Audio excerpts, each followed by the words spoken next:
thank you everyone for joining us today. This is one of our regular Zoom calls that we seem to be having now for members on a number of issues. Today we're focusing again on PAS 2030 and PAS 2035. Following our last Zoom call, there was quite a lot of questions that were left unanswered, and there's a lot of technical questions that came up that wasn't quite the right forum for. So today we're hoping to address some of those technical issues and look a little bit more detail at the PAS 2030, PAS 2035, and we have a really interesting panel of experts to talk to you today. So we have Dr. Peter Rickety from the Retrofit Academy, who is also one of the lead author for PAS 2035. We have Phil Mason and Mark Stevens from Trustmark. We have Martin Reed from Elmhurst.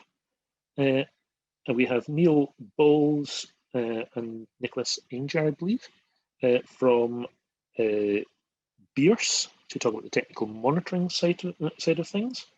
And Nathaniel Butters from Surv, and he'll be talking about the software side that can be used for assessment and answering any questions on that front. So we've got plenty of questions that have already come in. I'm sure there will be more. If you have any questions, please put them in the chat session. I cannot guarantee we're going to get round to everything because we have a lot of questions that have come in, but we'll try to answer as many as we can and work the chat session questions in where we possibly can as well. So please bear with us. If you have any really pressing questions, please press the raise the hand button, and we'll try and get round to those as well.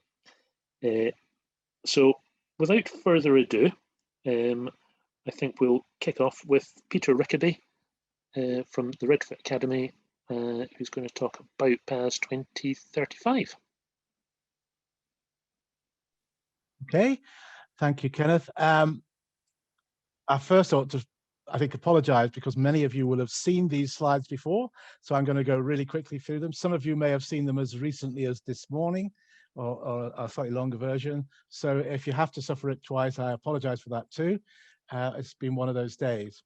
So what I'm proposing to do is give you a very quick canter, 10 slides, less than 10 minutes through PAS 2035, just to set the scene. My suspicion is that pretty much everybody in this audience knows PAS 2035 pretty well already, so I'm not going to dwell on the points much. So I'll just share my screen. Can you see that? Yeah, I'm getting a nod from Ken. Okay, thank you. So what is it all about? What's PAS 2035? If I could make it move, that would be good. Yeah. So it's really about an element. It's an element of the UK's domestic retrofit quality assurance summary. And the way I often describe it is like this. First of all, we had during the last decade a load of failures. I mean thousands of failures in which people's homes were damaged and people's health was put at risk through poor installation, mostly of insulation, but not exclusively. Some of them were high-profile failures like Grenfell and Preston, some of the Scottish failures, but some of them are just lots and lots of small background failures resulting in complaints and a certain amount of despair. But we also, at the same time, had the Retrofit for Future programme, which taught us a huge amount about how to do retrofit properly, how it would work, how it could be done well, and how it could go wrong. And the lessons from Retrofit for the Future, which ran over 2010 to 2014, were consolidated into a report and then picked up by the Centre of Refurbishment Excellence, CORE, and also by the GLA's Renew programme, so that we built up, by the middle of the last decade, a good knowledge, a good understanding of codified best practice and what the risks are, how to manage them, how to avoid them, and what good retrofit looks like. But in the light of the failures and that knowledge, that led us to the Each Home Counts review, sponsored by BAYS and MHCLG, which itself was designed to strengthen consumer protection against poor retrofit and to restore the confidence of both government and the public in the retrofit industry, that it would do a good job. In fact, government was basically saying at that time, we're not going to have any retrofit policies unless we can get the industry our confidence in the industry restored. The public were pretty much behaving the same way or wouldn't be persuaded, as we saw with the Green Deal. And the finance industry was basically saying the same thing. We have got money to lend to householders and landlords to do retrofit, but we're not going to lend it unless we're sure the industry is going to do a good job. So each account set up a quality assurance process to try and deal with the failures problems and codify good retrofit. And that led us to the establishment of the Each Home Counts quality mark, which is of course Trustmark, and Phil and Mark are here today. Trustmark is a government endorsed standards body, and Trustmark is really the custodian of quality in retrofit. And most, if not all, government funded retrofit now has to be subject to Trustmark. And Trustmark really has two arms to it, if you like. It has the compliance arm, I call it, which is to do with compliance audits, compliance inspections on site, enforcement of standards, and to some extent remediation and redress. And it has another arm, which is the data warehouse, also called for by Each Home Counts. And the data warehouse is a way of keeping records of what's going on out there in order that Trustmark's got access to what's going on and could do things like risk assessment on the data to establish who's doing well and who's not. From our point of view this afternoon, the key issue is that where there is retrofit Trustmarked, the Trustmark scheme requires compliance with, in most cases, with publicly available specification 2035, PAS 2035, which sets up some standards for a process really for how things need to be done to mitigate risks, manage risks, make sure that good practices are adopted, and make sure that outcomes are good, particularly that we have good outcomes. I'll come back to that, of course. But the whole point here is that PAS 2035 is not a standard on its own. It calls in and requires compliance with loads of other standards, including BS 5250 on condensation control, BS 7913 on improving historic buildings, the insulation industry standards from SWIGA and NAA and INCA, the MCS product standards, and more. And it also requires, for installation, compliance either with the MCS installation standards for renewable technologies or with another PAS 2030, 2019, for installation, testing, commissioning, handover, and so on.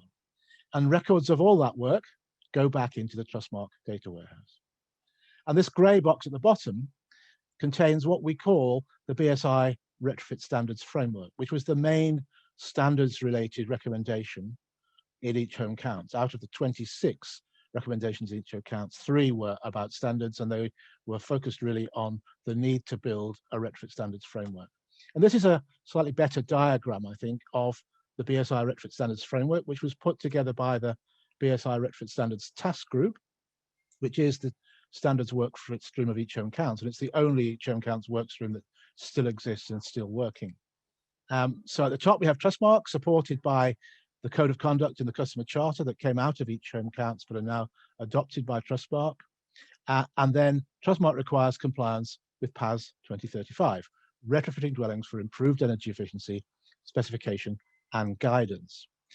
And PAS 2035 requires compliance with a load of existing BSI standards, a load of existing non-BSI standards, and will in the future require compliance with a whole load of new standards that the Retrofit Standards Task Group is developing around topics like assessment, air tightness and ventilation, indoor air quality, thermal comfort, energy advice, building performance evaluation, and so on. And some of those standards are very close to being with us. The point about it being a framework is quite important. If Trustmark is applied to a funded retrofit program, such as the government-funded ones, or a devolved nation program, or a city program, or whatever it be, that calls in PAS 2035 compliance, and PAS 2035 compliance then requires compliance with the other standards, bottom left and bottom right of this diagram. So the framework is a mechanism for ensuring that all the current best practice standards, and some future ones, get brought to bear on every project. So it's a thoroughgoing mechanism for dealing with those failures that we were dealing with 10 years ago, by making sure that everything we know about how to do it properly is brought to bear. This is PAS 2035 itself.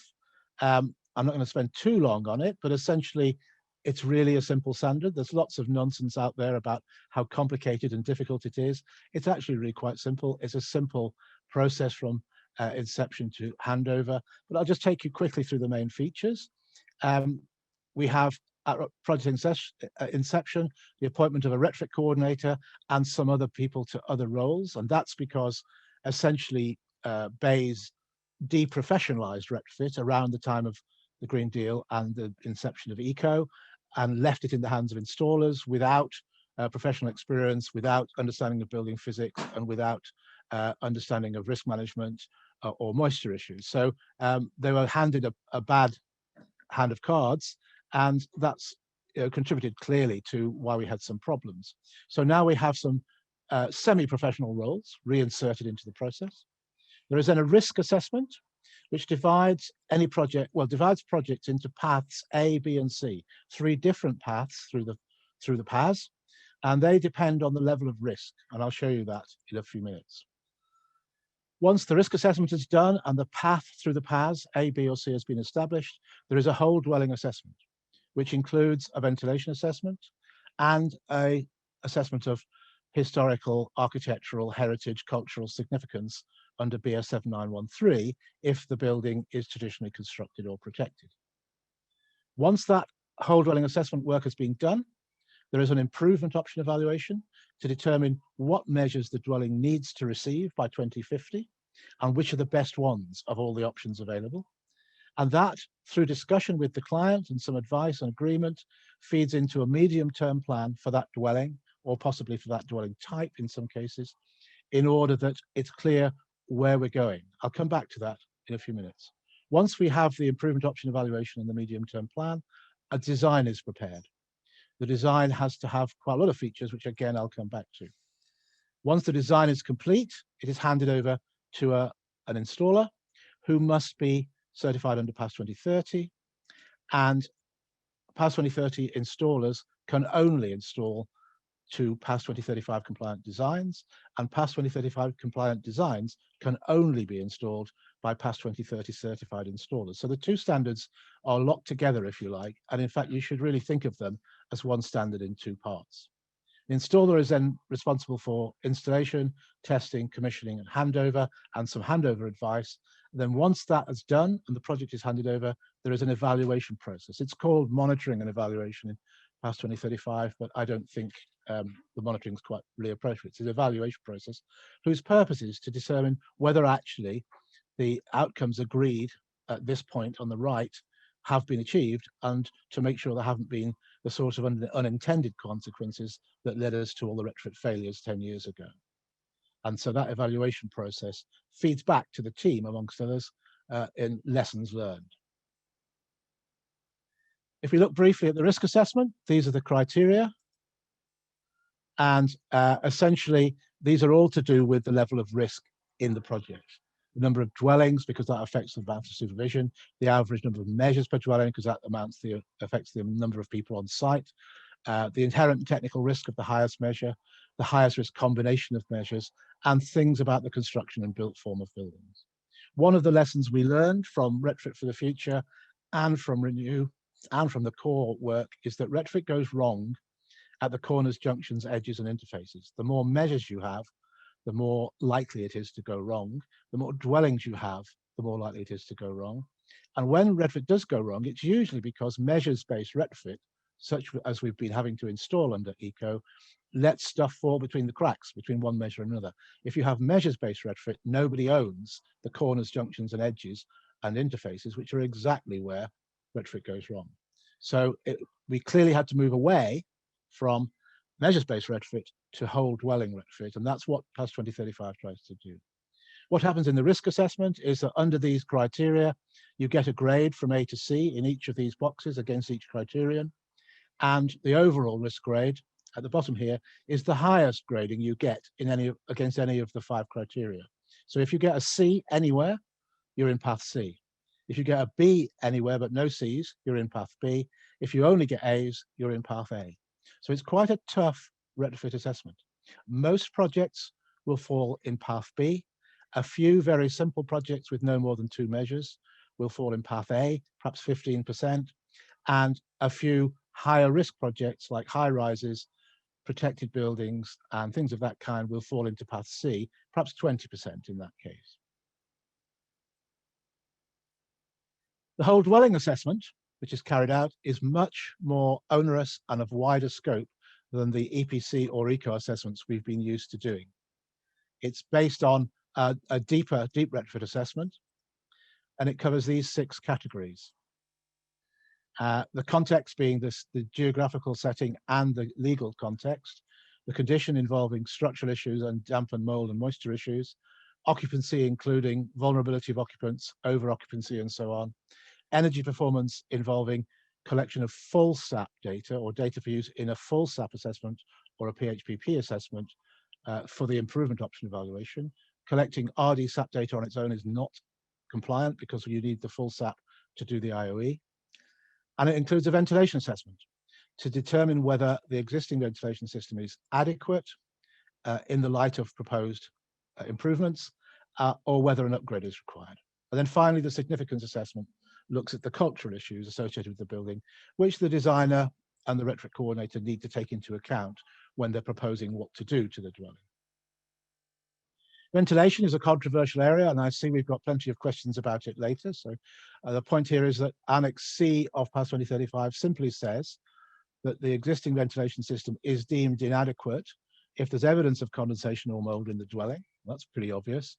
If there isn't a working ventilation system, which is quite common, or if there is a sort of half ventilation system, it's incomplete or not working and doesn't include the air inlets or doesn't include the door undercuts, in which case it's not going to work anyway. So, and then what PAS 2035 says, if and only if insulation and or air tightness measures are proposed, then the ventilation system is surveyed as assessed is inadequate, then there must be an upgrade.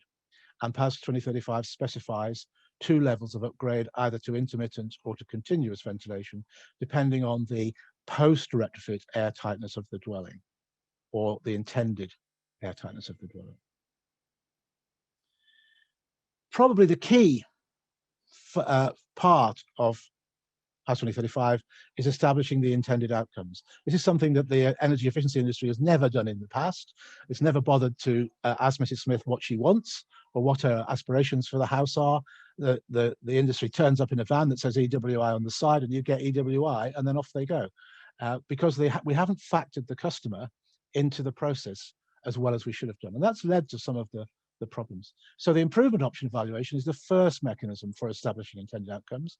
It identifies the measures that are appropriate and that are required to get the dwelling where we need it to be by 2050.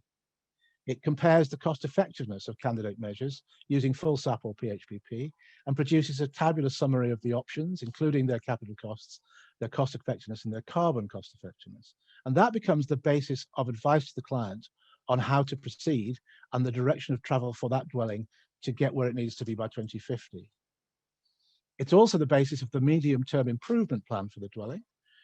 And the medium-term improvement plan is based on an immediate recognition that most households and most landlords and most funding schemes can't afford to get dwellings where we need them to be by 2050 right away, all in one go.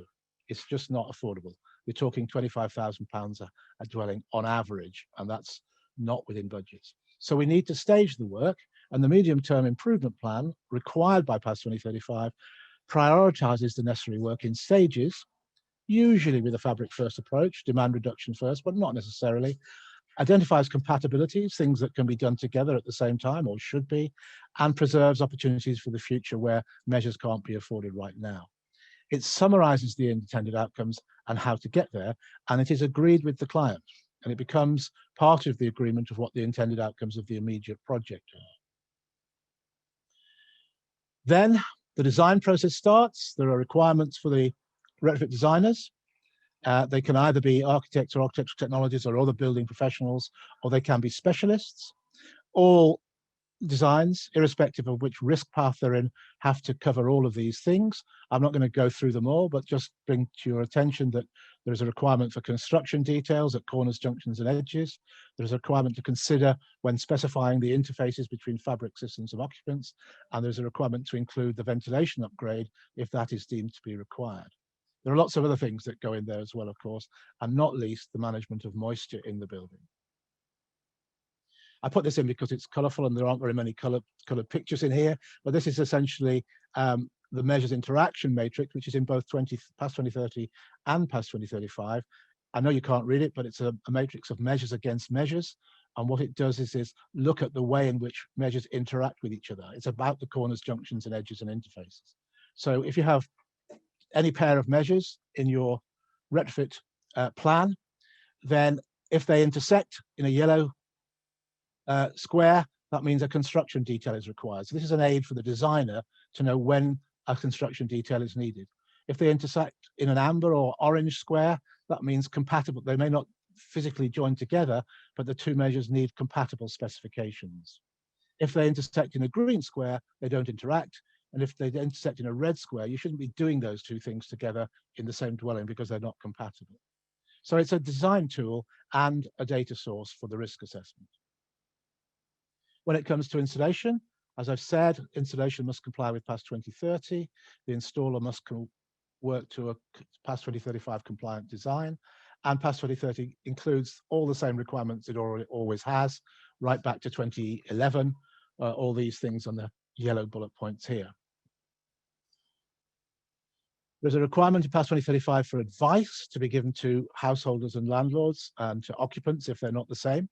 And advice has to be provided at inception, which is about, it can be online and in generic advice, and it's about the process and the broad options and the need for retrofit.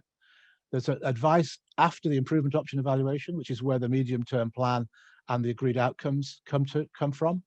And there's advice at handover, which is a requirement of PAS 2035 to be given by the installers. And that's about making the best use and making the most of the installed measures. The evaluation process after the end of installation and handover has simple objectives to confirm that the agreed intended outcomes have been achieved and to identify any unintended consequences. The basic evaluation process, which every project has to go through, is simply a questionnaire, and assuming that at least some of them get returned, if the answers to the questionnaire questions are wrong, in other words, the intended outcomes haven't been achieved or there are unintended consequences, that triggers two more levels of evaluation.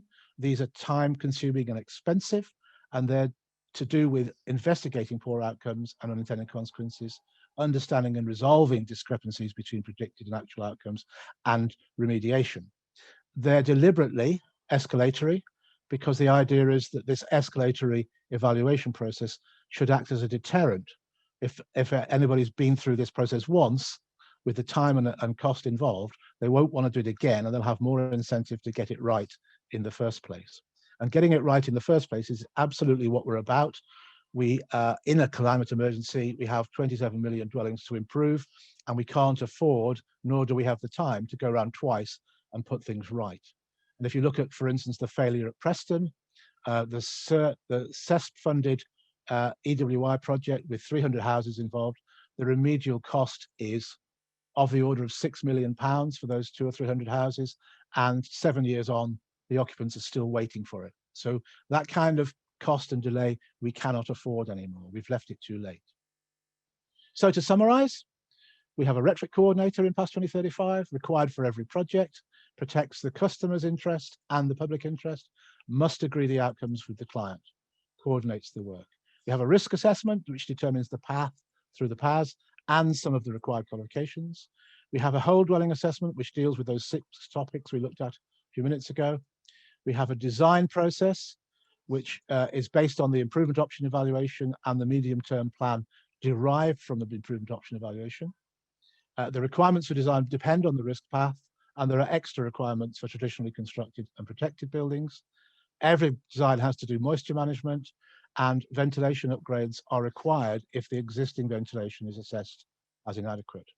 Then there's installation, compliant with PAS 2030, and finally there's the evaluation to confirm the agreed outcomes, investigate discrepancies, and investigate unintended consequences.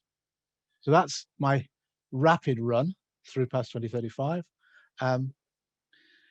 Most of you have seen it before, so I hope I haven't bored you too much, and I'm happy now to hand over to whoever's coming next.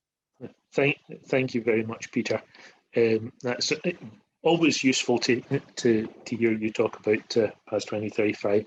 Even at a galloping pace, it helps. There's plenty of information that you imply every time. Next, we'll move on to the technical monitoring side, and I'll ask Neil Barnes from Beers to say a few words about the technical monitoring process and what's involved in that. That'll be Neil Bowles. Bowles. Apologies, Neil. Got the company name right this time, but my name wrong. That's fine. What I was going to do first, if it's okay, is Nick was just going to just very brief introduction as to who we are in Beers, for those that don't already know us, and then pretty much my thoughts will just sort of relate to the Eco3 quality assurance guidance that came out from Trustmark. But Nick, did you just want to do a quick introduction? Yeah, thanks, and thanks for inviting us, Kenneth and Gary. So I'm Nick Ainger, MD of Beers Surveying. I think Beers, as you know, has been heavily involved in the world of technical monitoring and quality assurance. Certainly we have since 2006. We're a firm registered by the RICS, an ATMA founding member, and a founder member of the Retrofit Academy Centre of Excellence. I think we're very proud, well, we are very proud to be appointed Trustmark's quality assurance partner, and Neil and I are here today. So that's who we are. Neil, yeah, I'll let you carry on. Yeah, thanks, Nick. I think most people know me or know us, but thank you for giving us the opportunity to present you today and answer any questions that we can. I'm not sure there's much that we can add to whatever what's already in the public domain. So Trustmark sent out the Eco3 quality assurance guidance a number of weeks ago. That set out the quality assurance monitoring description, and I think for those of you who've taken time to read that, what you will see is that you'll see no change. So the existing off-gem question set within Eco will still be used for Eco3. So there's no shift at all with regard to what we're doing when we go out to carry out on-site inspections on a post-installation basis. I think the only change that you probably will see 1st of July is a positive change, in so much as that for those of you who have worked with us previously, before and already working with us now, is we're very keen to collaborate. We're very keen to work with industry. I've always thought, and I'm passionate, that auditing is not a scenario of sort of beating anybody with a stick. Auditing and inspection is around improving quality and around helping. And ultimately, as Peter sort of very neatly put, is getting the quality right and having the consumer in mind. So that's really what we're about. So from just to reassure the supply chain, you're not going to see really any difference with regard to how technical monitoring or quality assurance is applied, other than us wanting to, and we'll be working with you more closely.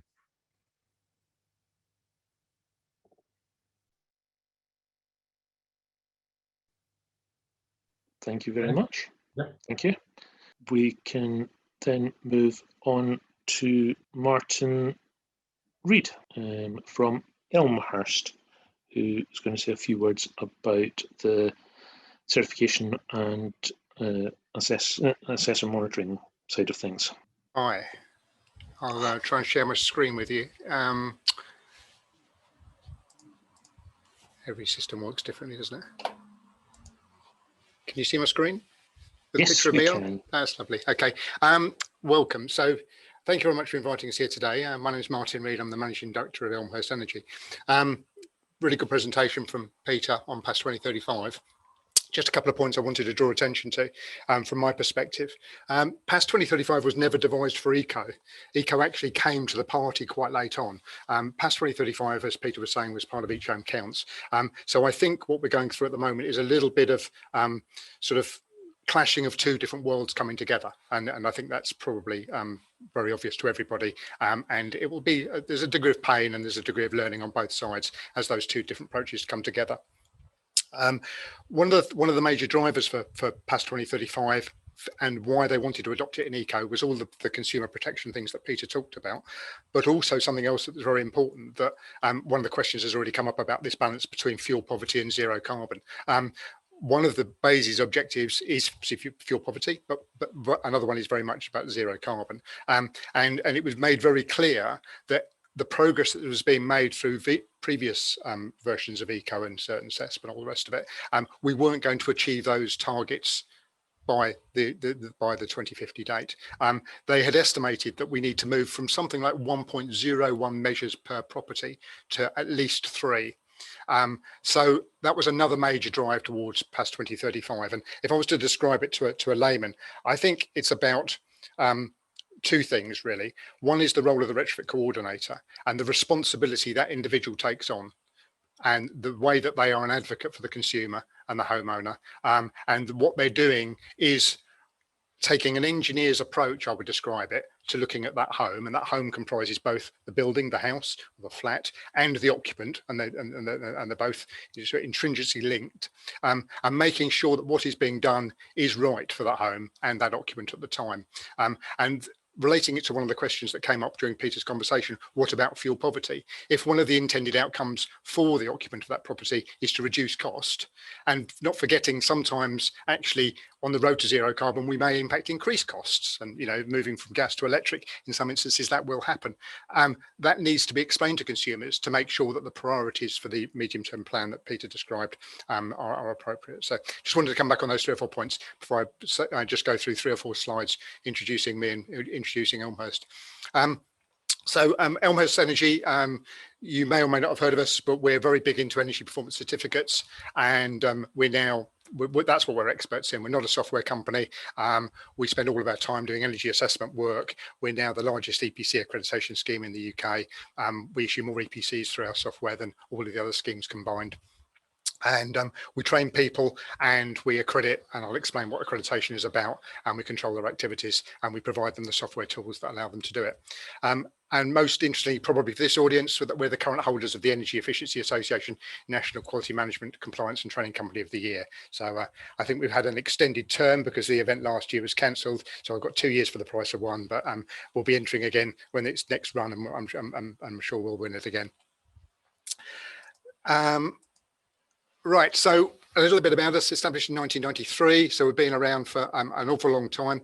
The company was originally set up to do energy assessment work prior to SAP and prior to RDSAP, prior to EPCs, and it worked actually with insulation companies, trying to give them tools to describe how, if you were to insulate your property, you could save money. Basically, that was the concept. And with a couple of other organisations in 2005, we were responsible for the development of RDSAP. What we offer is independent accreditation, so we don't compete with anything. We don't provide retrofit coordination services ourselves. We act as an accreditation scheme, and what is that about? It's about supporting members to make sure that they know what they're doing. It's about providing tools. It's about maintaining standards to make sure that the stakeholders like BASE and like Ofgem continue to have confidence in the industry, and for members it's all about leveling the playing field as well, to make sure that everybody can be confident that if you're being made to jump through hoops, that all of the other members are required to jump through the same hoops, because if people don't, then that just becomes an unlevel playing field, and people will take commercial advantage. I think we're successful at what we do. We've got over 7,500 energy assessor members. We're a reasonably large company, 70 staff. And as I say, energy assessment is all we do. And as I said before, we're the largest EPC accreditation scheme. So the process for us is quite standard. We develop software. We've got tools in place for obviously doing EPCs, but also for doing retrofit assessment work, retrofit coordination. We train people, we offer training courses and qualification courses, and then we accredit people, which is for the reasons I just described. So there's 3 reasons really to join Elmhurst. Is our expertise. I sat on the steering group for PASS 2030. My colleague Stuart Fell is technical director. He was on 2035. This is going back 2.5, 3 years. And when we got into this game, we take it seriously. We've got a support team downstairs of 25 staff. We've got 8 qualified retrofit assessors on the staff and 2 qualified retrofit coordinators and another one in training. So we take our responsibilities very seriously, because we think if we're going to be judged of other people, we need to be qualified to at least the same standard. And it allows us to give best advice. We don't practice this work because that would put us at conflict and competition with our members. But what we do, we're there to support our members to make sure that they operate in the best possible way. There's a saying I was told when I was first did my apprenticeship years and years ago, and it said anybody can build a bridge that stands up. It takes an engineer to build a bridge that only just stands up. And I think that's sort of fitting in here, because we've got that depth of understanding. I think we can give people advice to say, actually, forget all the rumors and all the chat on LinkedIn about what other people think you need to do. We understand the standard, we understand the principles of what PASS 2035 is about, and we can give you that advice so you do what is required to be done. And unless you want to do more, then we'll explain what that minimum is to make sure that the compliance can be achieved cost effectively. We give flexibility, so we're an independent scheme. We'll work with anybody and everybody. We've got our own portal of tools. We've got occupancy assessment tools in there. We've got a recommendation selector, which takes EPCs and allows you to turn off and on particular recommendations, and it recalculates it for you. We've got an occupancy assessment tool, which goes away from the notional occupancy and allows you to tailor it to, you know, if it's a big house with 1 person in there, obviously the energy costs and the savings possible will very much reduce. We've got an RD-SAP to SAP converter tool. PASS is very keen that people don't use RD-SAP as the method of calculating savings. It believes it's as a tool, it's too crude.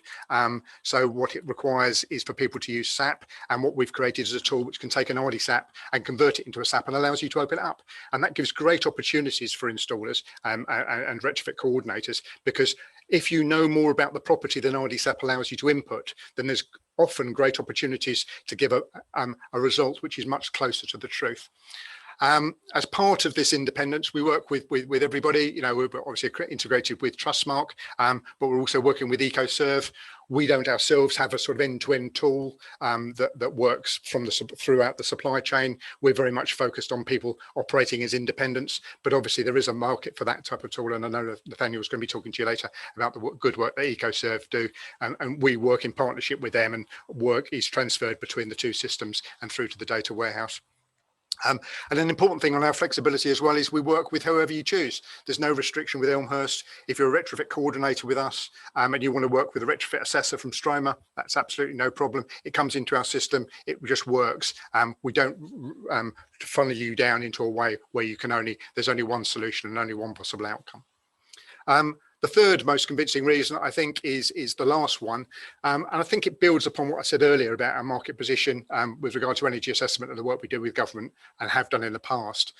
We were very fortunate back in January to have been awarded some government funding. It's not government funding for us, but it's government funding for customers of Elmhurst. The Bays wanted to, at the time, accelerate the progress with Green Voucher Scheme, but it was also aware of what was happening with Eco, and it said to Elmhurst, could you pull together a package of training and accreditation opportunities for people? They gave us a bit of a steer about what was most important to them, and we put together a range of options. So there's 3 options which are still all open and will be for at least a few more months. So if you have people who are currently unemployed, which is obviously, this is part of the green recovery that Boris Johnson used to talk about, then there's government funding available to become a domestic energy assessor. It does require the individual of the company that would fund it to fund £400 towards that, but the rest of it comes from government. For existing accredited DEAs to become a retrofit assessor, there is a route, and again, that's all government funded. It does require the individual just to pay a nominal £15. But the vast majority of those costs for training and accreditation are covered by government. And there's also a free route into Retrofit Coordinator accreditation. We partner up with Retrofit Academy, represented by Peter here today, and we don't do the training itself, but once people have got the qualification to become accredited, that again is government funded if you come to Elmhurst. So that's me, and that's our view of PASS 2035, and that's 3 reasons why I think you should be talking to Elmhurst. Thank you very much, Martin.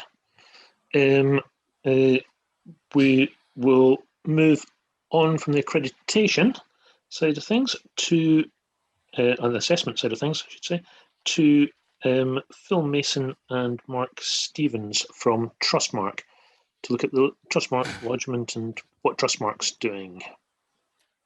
So thank you, Kenneth. So good afternoon. I'm Phil Mason. I'm the Head of Regulatory Engagement with Trustmark. And I'm really glad to be joined, as Kenneth says, by Mark Stevens in his capacity as Head of Compliance, which is a job that I've carried out for a couple of years or so. So I know exactly what that's like. You're either everybody's best friend or everybody's worst enemy. Now, I did tell Mark that I wasn't going to do this, but all the compliance questions you can ask to Mark, all the policy. Thanks, Phil. That's okay. All the policy and operational questions, I think I'm going to be your man. So Trustmark's function today, I think, really is just, I want to talk a little bit about lodgement, because we've got a number of different processes running, which isn't ideal, but on the basis that some of it's just to facilitate BEIS policy, there's an inevitability around the speed with which some of the policies have been created. And I think our function is to take questions around scheme operation and policy, and really hope that I can probably close some of those out in just talking for the next few minutes about lodgement primarily. Now, unfortunately, we haven't had opportunity to be able to create slides. I don't think that's an over disadvantage, because everything is in public domain and I can signpost to where you want more info if you want more information or you want to see it actually written down. And I think naturally we get a lot of questions around the finer detail of how installations need to be carried out, and I get people asking me, well, how do I insulate a park home roof, or exactly what do I do to put an undercut under a door? But as a scheme owner, what we tend to do is resource a signpost to the respective technical resources that are already there, the certification bodies, the emerging RCs and retrofit designers, and of course the Retrofit Academy is the key places to go, really. So I'm going to just talk for a few minutes. I'll try not to take too long. And it's kind of based in the here and now and under current understanding. So I'm going to talk essentially around lodgement. I think the compliance stuff we've kind of done, because as Neil says, there's not a huge amount of change with regard to technical monitoring. That might come for Eco 4 because it's a different phase. But for now, there's not huge change. The only big opportunity that we've got through it, really, which is a big thing, is to share aggregated data, which will occur later this year, back with certification bodies, so that the right amount of surveillance as required by PAS 2031 can be carried out based on factual information, so the certification bodies can be better informed about what's going on, the quality that we find, because I think to date there's been no link of a type such as that between technical monitoring that we now call quality assurance and the activities of the certification bodies. So let's just talk a little bit about Eco 3 lodgement. Currently, as we know, there's two elements of lodgement acceptable. PAS 2030, there's lodgement under PAS 2017 by the installer, so that's the installer lodgement, and PAS 2035 by the Retrofit Coordinator, and that's the Retrofit Coordinator has overseen the project and claim compliance makes the lodgement to the data warehouse, and you will be using either or of those depending on where you sit within the PAS transition, because let's face it, we haven't quite finished yet. We've got 14 days to go. So there'll still be two types of lodgement. From the 1st of July, very key date that everybody's been talking about for the last 24 months or so, PAS 2035 applies, so there will only be Retrofit Coordinator lodgements possible to the data warehouse. However, in saying that, and some of you that I've had sort of individual conversations with over the last 12 months or so will have heard me say that PAS 2030-2017 in relation to the 30th of June has been an absolutely drop dead date. And what I've always meant by that is that work must be completed, tools down, and all lodgements made under PAS 2030-17 in Eco by midnight on the 30th of June. So there's been a number of conversations with industry, and all very valid. And there's been linked conversation with Trustmark and BEIS, which has really taken account of the fact that that drop dead date of the 30th of June doesn't actually tie up with eco reporting. So there's been an understanding created that going forward from the 1st of July towards to the end of July, you will still be able to lodge your PAS 2030-2017 work. There'll be no more further work permitted after the 30th of June, but from the 1st of July, it gives you the opportunity to close down, do your paperwork and get your lodgements in. So the change to the data warehouse will be that it won't accept lodgement after the 1st of July of work with a handover date after the 30th of June. So all work must have a handover date before the 30th of June.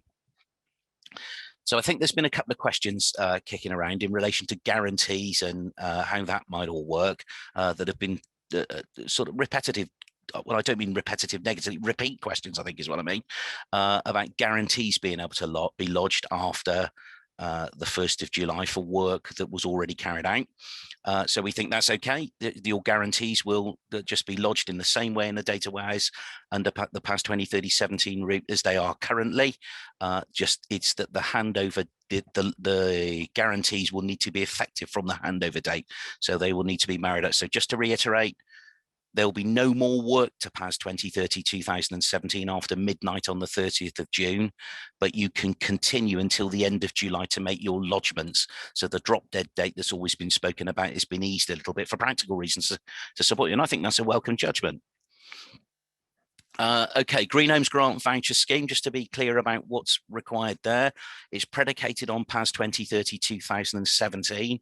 The PAS 2030-2019 easement, where superseded PAS 2030-2017 can be recognised, is still in place, aside for the PAS 2030 route for the more complex dwellings of park homes and high-rise protected and constructed dwellings as a combination. So that's been extended, as we probably all already know by now, until the 31st of October 2021. But that date is a drop dead date because it's already an extension. So that means all work completed, all PAS 2030-2017 lodgements completed under the Green Homes Grant Voucher Scheme by midnight on the 30th of October. There is no extension on the extension. That's an extension as it is. So that's something that you just need to be careful of and manage towards. And it's very similar for LADS Phase 1. Under LADS Phase 1, there is no PAS 2030 requirement for complex dwellings as there is in the Green Homes Grant Voucher Scheme. And that's a policy decision. That isn't a Trustmark decision. The easement still applies. So what you need to be aware of, any of you that are working under LADS Phase 1, is the last lodgement dates for PAS 2030-2017 will be close of play on the 30th of September for Phase 1A, and for Phase 1B, that will be the 30th of October for last lodgements. And just really to reiterate that this 31st of October extension for PAS 2035, PAS 2030-2017, I should say, the extension, it's only applicable to the voucher scheme and LADS Phase 1. Now, if you haven't already seen it, there is some information published on the .gov website that talks more about the PAS, about the changes, how it impacts, how the extension operates. And if you simply search PAS 2035 update.gov, you'll find what you need, and you can have a look at the text that's in there. So in reality, even if we were going to create some slides today, they would be based around that, which makes it very clear the requirements for the extended requirements for LADS Phase 1 and the voucher scheme. And ECO progresses as we've always said it will do. It converts over to PAS 2035. There's just a slightly longer period for you to finish your paperwork and get your lodgements in. So talk a little bit very briefly about LADS Phase 2. Nothing really changes there because LADS Phase 2 has always been a PAS 2035 delivery. So lodgements can only be made by the Retrofit Coordinator claiming compliance for the project. So there's no change there. We have Warm Homes Discount in the background, which is quite a slow start. That tends to be at the end of the period. So it's the 2021-22 extension that's required Trustmark registration. And interestingly, again, it's a policy decision. PAS 2035 applies. There is no PAS 2030-2017 route, there never has been. So PAS 2035 requirements, and Retrofit Coordinator lodgement applies for complex dwellings, park homes, high-rise and traditional and protected buildings, and central heating. The other areas don't require PAS until the end of the extension period, which is till the 31st of March next year. And so the installer can lodge the measure where there isn't a PAS requirement. Where there is the PAS requirement, it's only PAS 2035, and that's the Retrofit Coordinator lodgement requirement.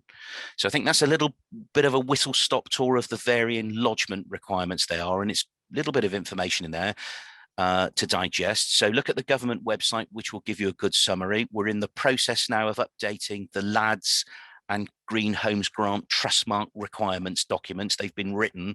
They're currently with BEIS for review, so they will be published very shortly. So all that information is everything I've said is all available, and it can all be captured. It's just across a couple of documents. And I think it's, I have to say, and I think BEIS would even feel the same about this. I think we'll all be really, really glad where there's just one single delivery process and one primary lodgement process, so we don't have to keep remembering which hat we have to have on for which area we're working in. So as I say, Mark and I have questions a little bit later on, and we welcome those, and we'll, between us, I think we can probably cover everything off. And with that, I think I'm handing over to Nathaniel and Rory from EcoSurv.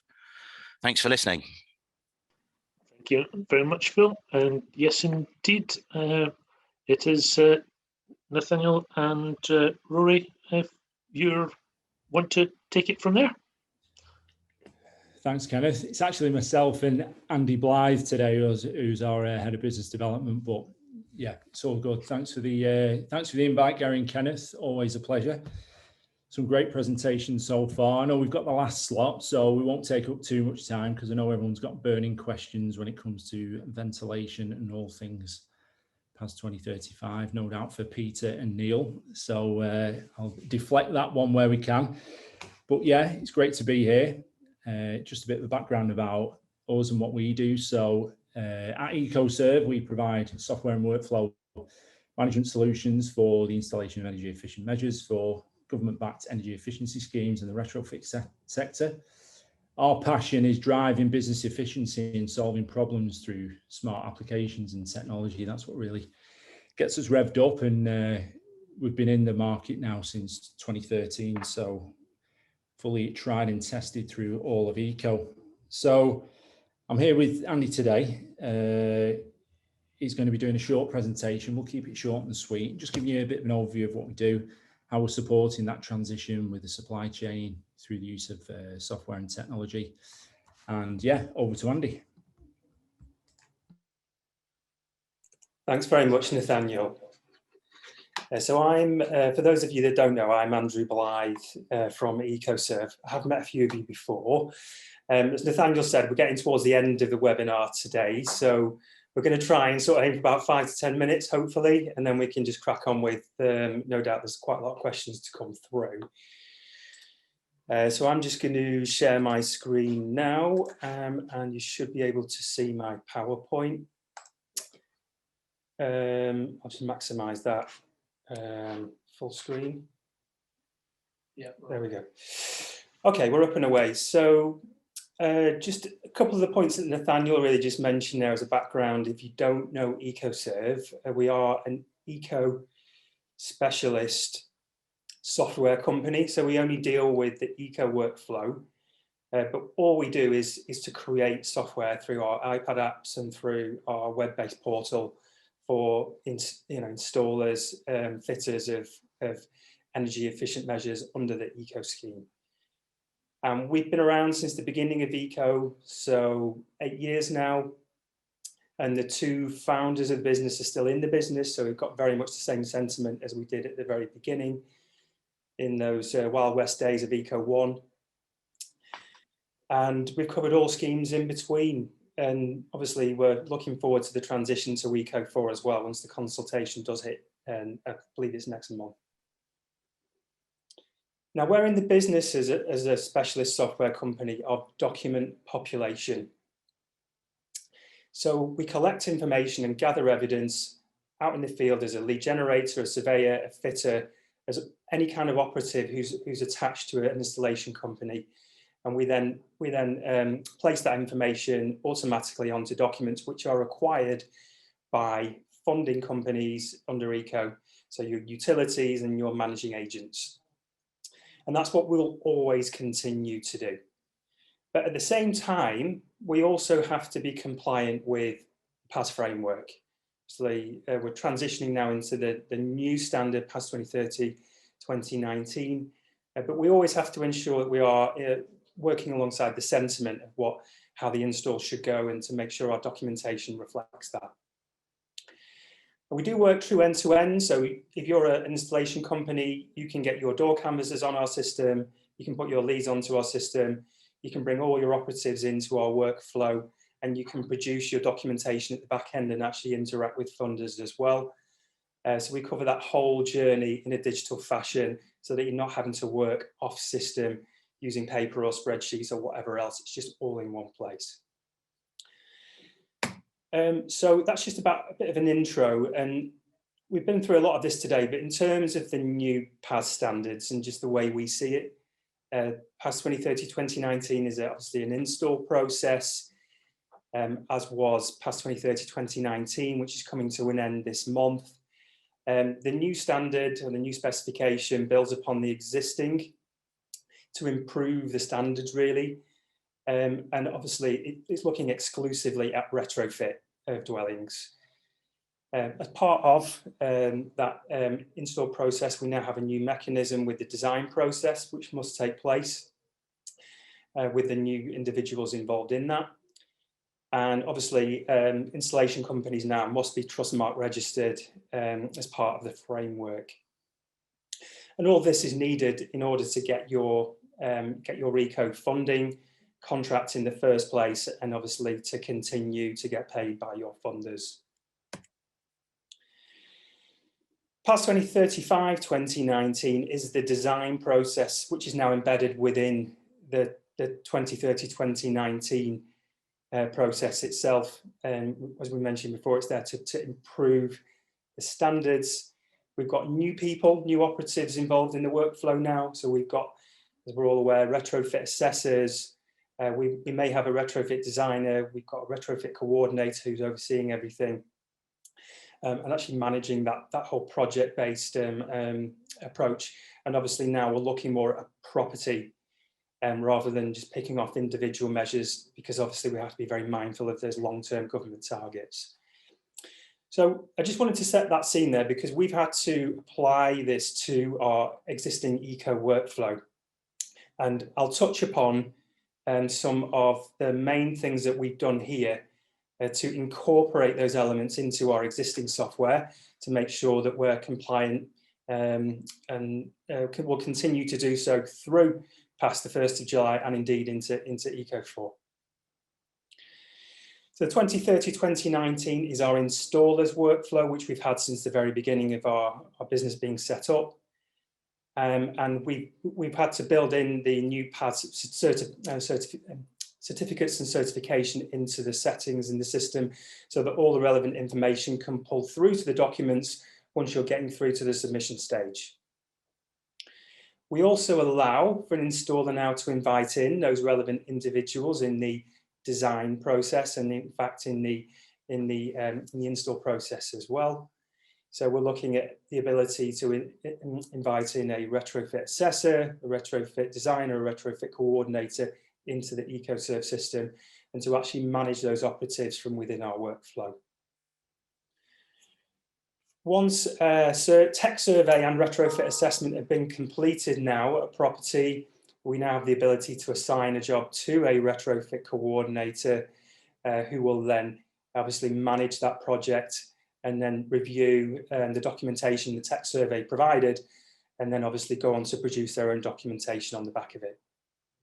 We've had to build in some new validation to make sure that the installer waits for that approval for the install now. So that's something we built in as a new mechanism. And we've also allowed, once the coordinator's finished their workflow, the installer to receive that information from the lodgement into Trustmark's data warehouse by the accreditation body, so they can then take that forward to the ECO submission. So the installer has that nice visibility throughout the workflow there.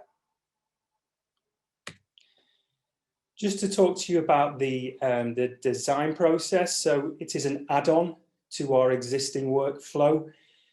So we've actually have that as like a subcontracting arrangement, if you will, that the coordinator is being brought to the table at the relevant point in time in the workflow. As part of that design process and as part of that 2035 validation, because we're not an accreditation body and we are a specialist software company, we've struck up a strategic partnership with Elmhurst Energy, which allows us to work alongside them to produce the relevant information for the assessment and to allow us to lodge that job compliantly into the data warehouse via Elmhurst Energy at the back end. So it's a very important strategic partnership for us. And as you heard from Martin before, they are obviously a leading organisation for us to work with there. We have very carefully looked at the retrofit assessors workflow within EcoSurv and how we need to interact with Elmhurst Energy as part of that, and indeed on the retrofit coordination side. And I'm not going to go into that today for obvious reasons, because we are trying to keep this to under 10 minutes. But if anybody is interested in taking a look at that, then feel free to reach out later. But just in summary, for the short presentation today, the PAS 2035 is an add-on workflow to our existing installer workflow on EcoSurv.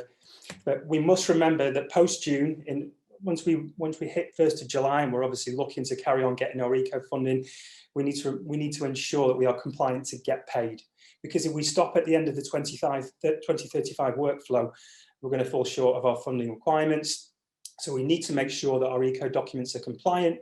We need to make sure that we've got the correct lodgement information so that we can actually take that forward very quickly on the system and continue to have speedy and efficient submissions to our funding company. We do also have other considerations which fall under the PAS 2035 validation we've built in recently. You may be an organisation who is subcontracting to another organisation or transferring work between companies, and we are able to digitally transfer that work and hand it over very nicely indeed. And we're also able to very conveniently track the finances, Dean scores, LTS through our system for any relevant jobs, depending on whether you're carrying that work out yourself or splitting it out with another company. And the great thing about EcoSurv is that we have one portal as well for installer and retrofit coordinator workflow. So the handovers are very seamless indeed from your PAS 2035 lodgement point of view, as well as your eco submission point of view. So that's it. Just about coming under 10 minutes there. Hopefully that was a good overview of what we do, and obviously me and Nathaniel would love to have any questions from you later on, but for now I'll hand back to Kenneth. Thank you very much, Andy.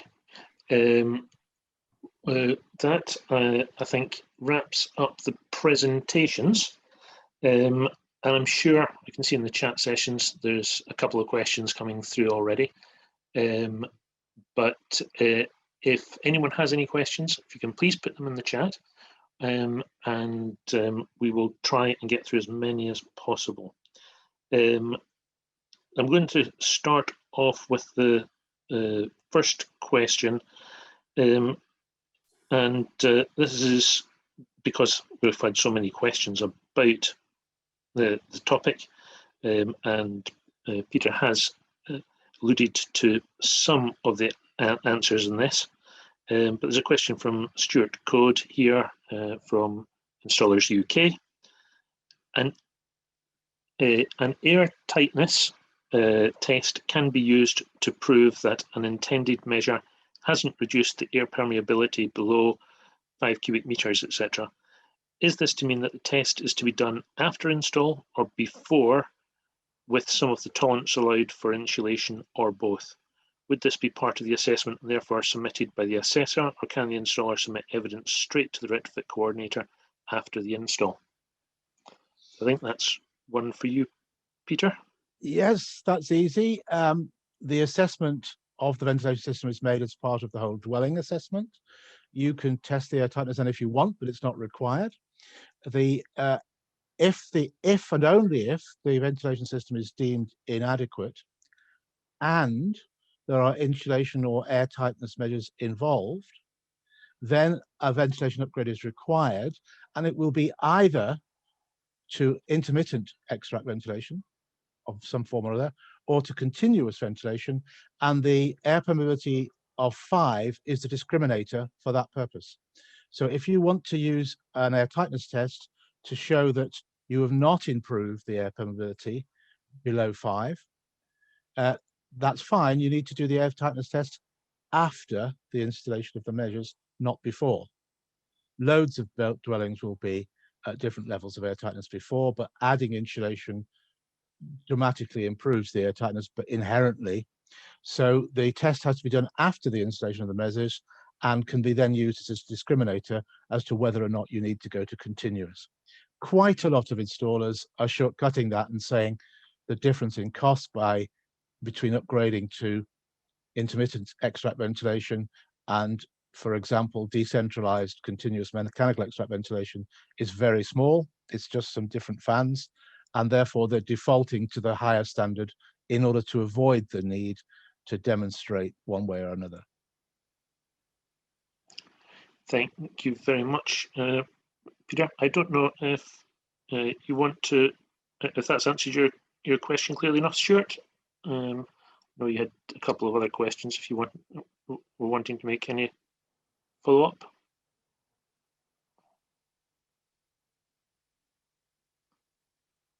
All okay, Ken? Yep, okay, yeah. Then we'll move on to next question. Does the retrofit coordinator have to detail the work required to bring ventilation up to standard, or simply state that the ventilation standard and allow judgment by the installer? So, do you want me to do that one as well? Yeah. The assessment, which includes the assessment of the existing ventilation, will either deem the ventilation adequate or not.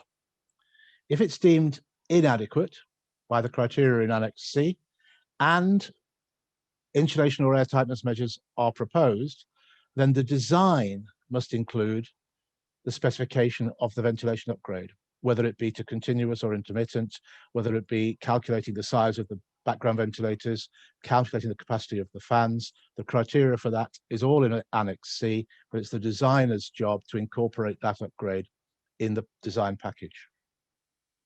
Can I just add into that, if I can? In the lodgement process, we would expect to see that the ventilation strategy included, because when we desktop audit the retrofit coordinator's lodgement, it needs to tell a story. It needs to communicate the story and the pathway by which the work has been carried out. Just saying it's adequate doesn't really meet the lodgement requirement either. Yeah, well, the criteria for adequacy are quite simple, so it should be relatively easy to record that.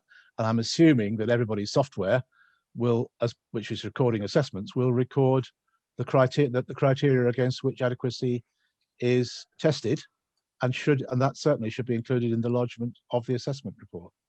Yeah. I agree. I agree with that, Peter. The software does, and I agree with what Phil says, that there needs to be some substantiation. I think, sort of taking the answer to a slightly higher level, the retrofit coordinator, the buck stops with the retrofit coordinator every time. You know, they are the responsibility, they are the advocate for the homeowner, and they are responsible for the coordination. So unless they have mitigated that responsibility by employing a designer, or you know, for example, doing a design which the installer hasn't implemented, and they will mitigate their own responsibilities. But in the absence of all that, it goes back to the retrofit coordinator every time. And I think, in my take on this is the biggest single shift in PAS 2035, is that responsibility is clearly with the retrofit coordinator, and the process through contracts and delegation of responsibility can then be, if you like, mitigated across. But in the absence of any of that, it goes back to the coordinator every time. So, you know, when we talk about the costs of retrofit coordination, I know that's one of the questions, and people talking about the level of insurance that retrofit coordinators require. I think they are all important factors to consider with the level of responsibility these coordinators are taking on in this process, and they need to go into it with their eyes open. You know, trying to do a retrofit coordination job for, you know, I won't quote a number because it will insult people, but for a nominal sum, thinking that they can actually abdicate from all their responsibilities with clever wording, I think they're missing a trick, and people will be tripped up. Well, I agree with the second half of that, Martin, but I don't agree with the first half. The retrofit designer is responsible for the design. The retrofit assessor is responsible for the assessment report. The retrofit evaluator is responsible for the evaluation report. And the retrofit coordinator is only responsible for the risk assessment and the coordination. Yes. And it may well be that the same person fulfills one or more of those roles, but you can't do without the people in those roles and thereby abrogate the responsibility to the retrofit coordinator. That's not true. No. And actually the people we were talking to this morning about PI insurance for retrofit coordinators make it very clear that in their view, the liability of a retrofit coordinator is very much less than the liability of a retrofit assessor or a retrofit designer, because they can make mistakes which could have big impacts on the outcomes. Yeah, I think, sorry, I may not have expressed it very clearly, Peter. What I'm saying is the retrofit coordinator, because under the way that the data warehouse works, the retrofit coordinator can submit all of those things in their own right, and therefore they're taking responsibility. If they have then appointed a retrofit designer and they are in contract with that retrofit designer, and that retrofit designer does that design, then that responsibility is mitigated. But in the absence of that, it goes back to the retrofit coordinator, because they're the person that have made the submission to the data warehouse. Their name is in the frame, and unless they have sort of contractually arranged with other people to take some of that risk. I think we're probably saying the same thing. I think we are, but you know, they shouldn't be uploading stuff that is somebody else's responsibility. And if they haven't got the designer or an assessor, they shouldn't be uploading it at all. I totally agree. Because you're quite right that if they did do that, they would be, as it were, vicariously picking up the liabilities for the people they haven't used. Exactly. Thank you very much. There's been a follow-up question on that discussion, which, just for clarity, Rachel's asking, if the PAS installer completes an installation exactly in line with the design, which is signed off by the retrofit coordinator, and this subsequently fails technical monitoring, who is responsible for the remediation? Who will be notified of the failure, and who will be the ultimate, will this ultimate sanctions be levied on? Okay, so there's no signing off under PAS 2035. The retrofit coordinator is coordinating the work of the designer. If the design is defective and the installer installs in accordance with the designer is responsible. If the design is good, but the installer installs it wrongly, the installer is responsible. But there's no picking up responsibility by signing off. The word signing off is never used in PAS 2035. Thank you, Peter. And I think the key thing there is with regard to the quality assurance through technical monitoring inspection is that we're, as BIAS on behalf of Trustmark, are going out to inspect the quality of the installation in line with the design. So therefore, that's a crucial element, and the any non-compliance will be fed back to the installer for them to remediate or take routes to remediate with the relevant parties involved. Yeah, I'd probably like to chip in there if I might. It is a good question, and Rachel, I can't see you, but I'm hoping you might be able to hear me. The other point that I would make in that is that the designer's got a function, quite obviously, but don't jump off a bridge if somebody asks you to do it. There's got to be a common sense approach to what you're seeing, and because you want to be actually clear of all liabilities all the way through. So what you're presented has to be installable from your point of view as an installer. So there is a common sense sort of check at every gauge through it. And I don't think that's what you're implying. I just think it's a fair question, but there's a whole process here with liabilities right the way through the chain in exactly the way that they should be. But if what's handed to you, you have questions about, you should be asking them. Yeah. But I think also it's worth viewing the retrofit coordinator as a safety net. You know, we teach retrofit coordinators to know what good looks like in respect of assessment, design, installation, and so on. And so in a way, their oversight of those parts of the process is to help to protect the assessor, the designer, and the installer against doing stuff that's not compliant. They're not going to pick up the liability, but they do have the sufficient cross-disciplinary expertise to know what good looks like and to be able to say, wait a moment, that doesn't look right to me. So that's why I would see. But in fact, we've managed to persuade the insurance brokers that retrofit with a retrofit coordinator is lower risk than it is without a retrofit coordinator, which is absolutely what we set out to do in the first place, of course. So that should make things better, not worse, not more difficult.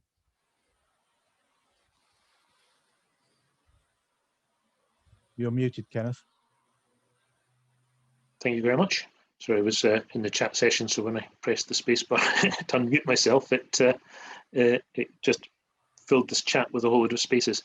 That's very useful. I think that's very clear in terms of what's expected. But we have another question here, which kind of follows on from that. Is the retrofit assessor and coordinator training robust enough to actually deliver and meet the requirements for PAS 2035? And who audits retrofit coordinators? Shall I chip in? Yeah, why don't you do the assessors first, Martin, then I'll do the coordinators. Okay, I'll do the assessors and I'll touch on the coordinators and I'll hand over to you. So from the retrofit assessors, I believe so. I mean, it's a bit of a learning process for us all.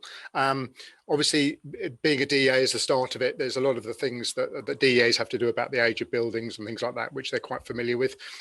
Doing an energy assessment is part of it. The condition assessment is new to everybody, and that's something that's new and being built upon.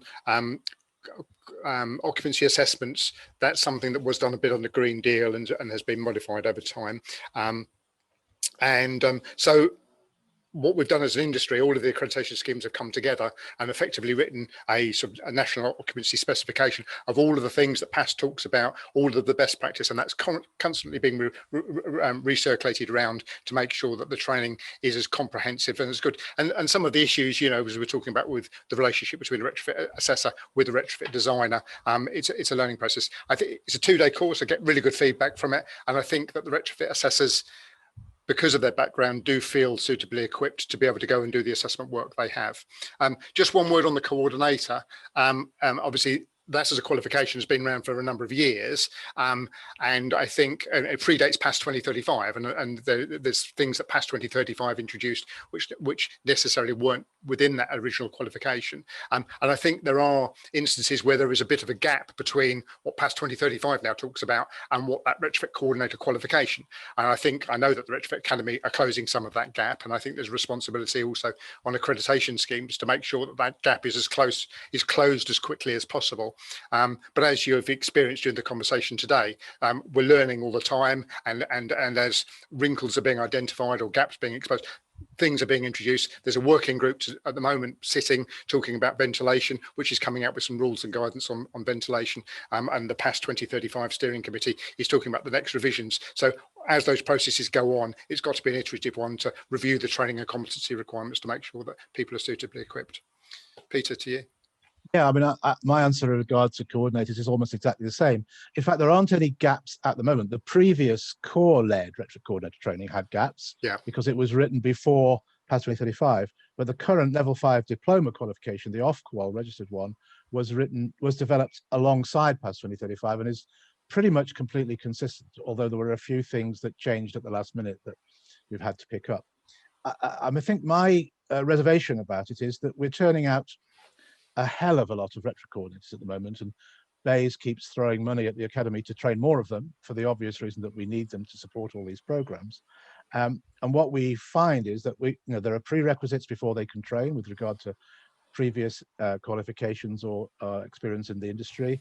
There is 150 hours of study and assessment involved, and then if they get the diploma, what we find is that they've got all the formal knowledge, but learning about it is not the same as doing it. And what we've been trying to cope with is retrofit coordinators who've got all the understanding, know what's involved, but don't feel super confident going out on site or meeting with the assessor or the designer. And we're trying hard to resolve that through programs like our Pass into Practice program, which is, and some mentoring we're doing to try and get people to a point where they can operate confidently in the industry. But inevitably, because it's a new role and it's a new industry anyway, and we're using new materials, new products, new people, new processes, it's going to take a little bit of time for people to bed in. So I think at the moment, we may have many hundred retrofit coordinators formally qualified. I think a small proportion of those are formally qualified and very competent and confident, and quite a lot of them are feeling their way. They've got the right technical knowledge, but they need to build their confidence and experience. So that's where we are. It's inevitable, really, and it does mean that what we're trying to do is underpin them by support networks, mentoring, and things that we can provide to help with that process.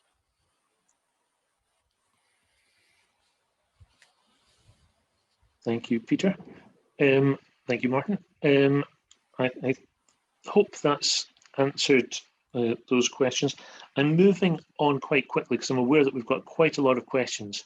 So if I'm not giving people a chance to come back with follow-ups, I apologise, but I want to get through as many questions as possible. If there's something that you feel should be followed up, please make a comment, and I'll try and come to you through the chat, or at least get the question clarified.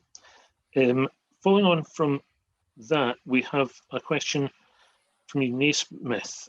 If technical monitoring surveyors reject work that a coordinator has signed off, what is the appeals process that the coordinator, the installer, or the certification body should disagree with the technical monitoring assessor?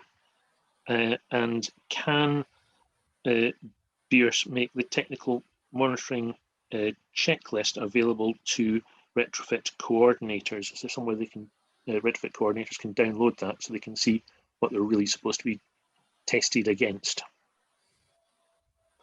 So there was, I think there was two questions there, Kenneth. One was with regard to the question set that's being used for technical monitoring. Was that correct?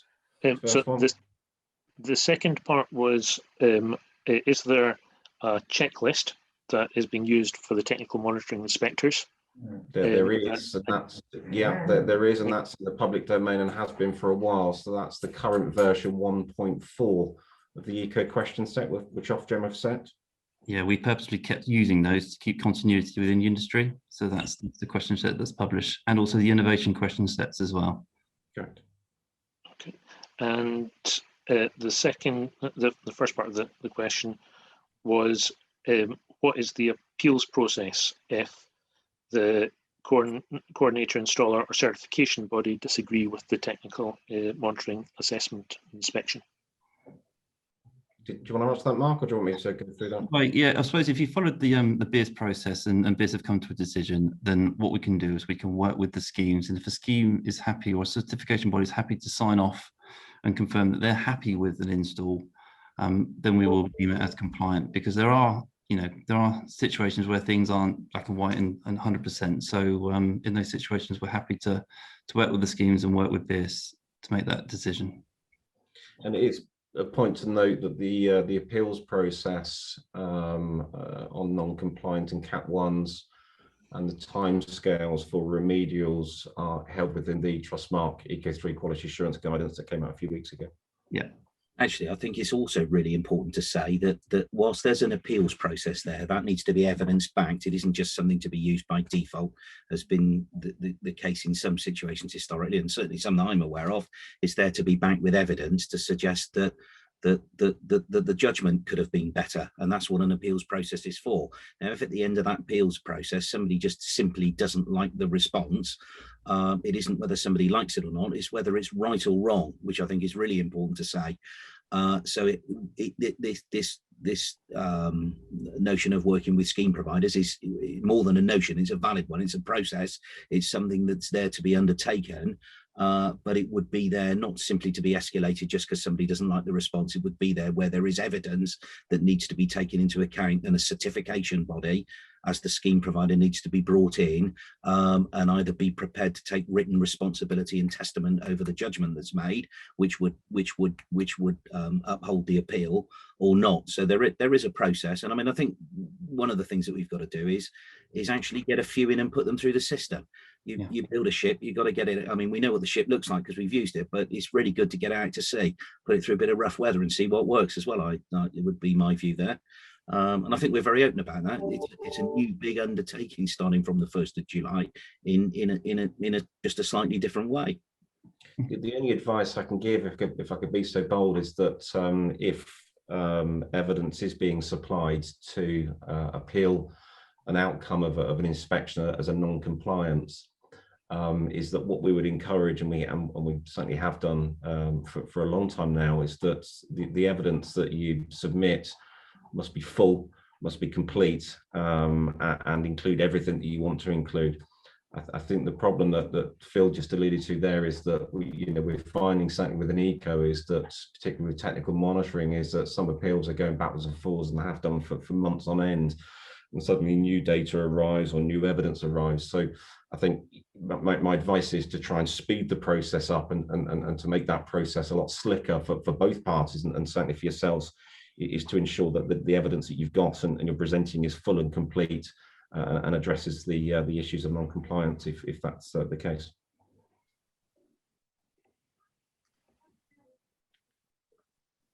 Thank you very much. I know there's. Excuse me, Kenneth. Thanks for these answers. Do you think it's possible to send a link where these can be done? Because I have not been involved in eco work, and I'm a novice and I don't know where to get them. So if you could maybe, I'm actually needing to leave the meeting now. If you could maybe send a link to Kenneth or Gary that they can forward on to me, where I can find this information. Because I think that would be helpful, because I'm not, as I say, I don't know a lot about eco, and if I can get sent that would be great. Thank you.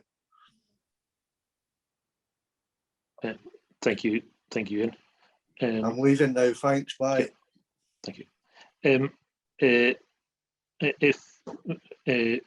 If we can perhaps put some of these links on our website, we'll try and get. I'll send you the 2 links, the QA document, and yeah.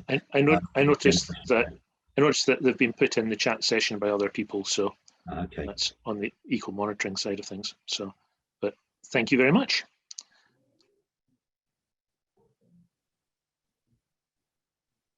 Ken, I'm conscious, Ken, that like myself, I can't drive for more than 2 hours without a break, and we've been on the call now for quite a while, and it may well be that we have to put a limit on how many questions can be asked. I think what we need to assure everybody is we've got the questions that are in the chat session at the moment.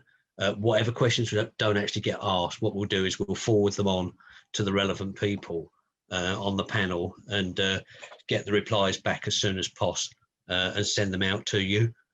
So please don't think we're all going to have to sit here until 5 o'clock.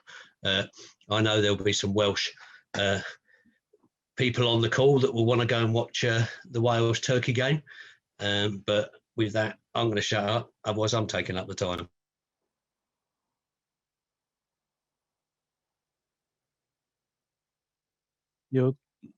You're muted, Kenneth. I was only going to try and bring in a couple more questions. Thank you very much, Peter. I'm aware of time, and I will not try to keep you guys longer than we have agreed to. But we have had a question here. We've had a lot of questions about the air permeability testing on PAS 2035, and also on utility rooms. What is the definition of a utility room, or a space where it's separated from another room by an opening rather than a door? Does it require an independent extraction fan? So that definition's in the building regs. which does require the utility rooms to be ventilated separately from kitchens and bathrooms. But if there's no door, it's the same space. So I don't think there would be a requirement for separate ventilation. But I would say go and consult the guidance in approved document L1 for that, or indeed in the domestic ventilation compliance guide. Thank you very much, Peter. Then we have a question. We're currently getting our installers NVQ2 qualifications, but as the course does not finish until after the 1st of July, will we have to stop work until they are certified? Qualifications in what? I believe it's insulation NVQ, insulation installer. It's NVQ2 insulation and building treatment. So that would depend what the relevant annex of PAS 2030 says about the competence of installers. And actually it does, what PAS 2030 does is it specifies competence ratios. So provided you've got a certain number of your team qualified and therefore competent, you don't have to have them all competent. So I would say consult the competence ratios, which vary between annexes in the annexes of PAS 2030. Okay, thank you very much.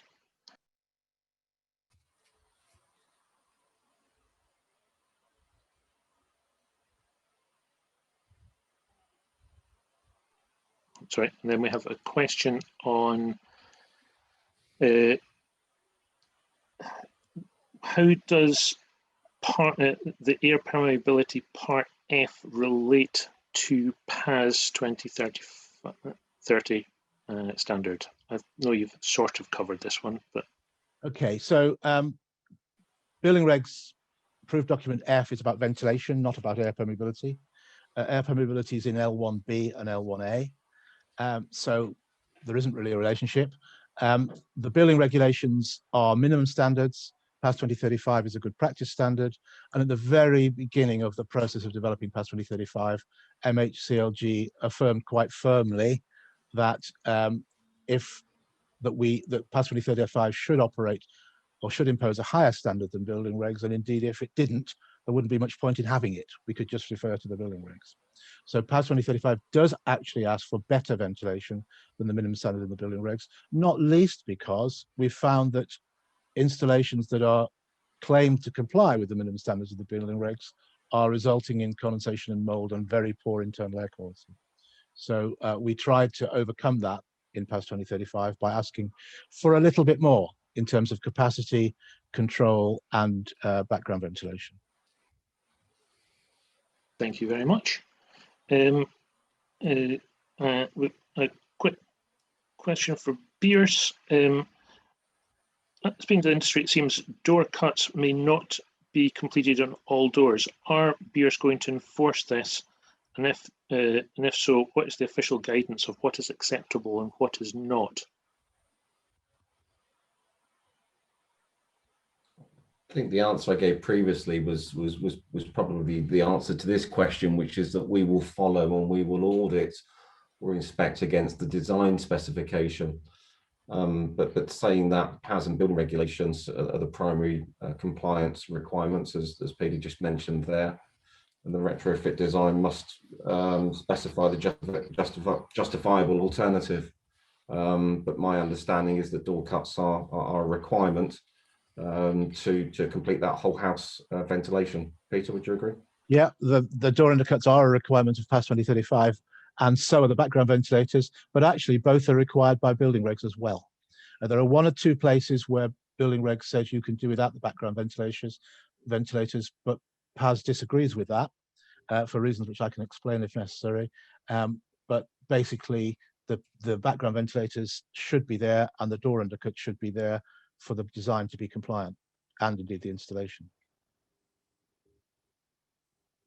Thank you very much. And I will move on to question. Can you clarify the position of C2 mid-stage inspections, please? As this does not appear to have been mentioned in the Trustmark guidance, and there are mandatory requirements as prescribed in the Ofgem Eco guidance. We've also had another question on the same issue, suggesting that the utility companies are not aware of their responsibilities under the C2 inspection regime, and what should installers be doing when their utility company stops providing C2s inspections. So yeah, we haven't specified C2 specifically in the plan.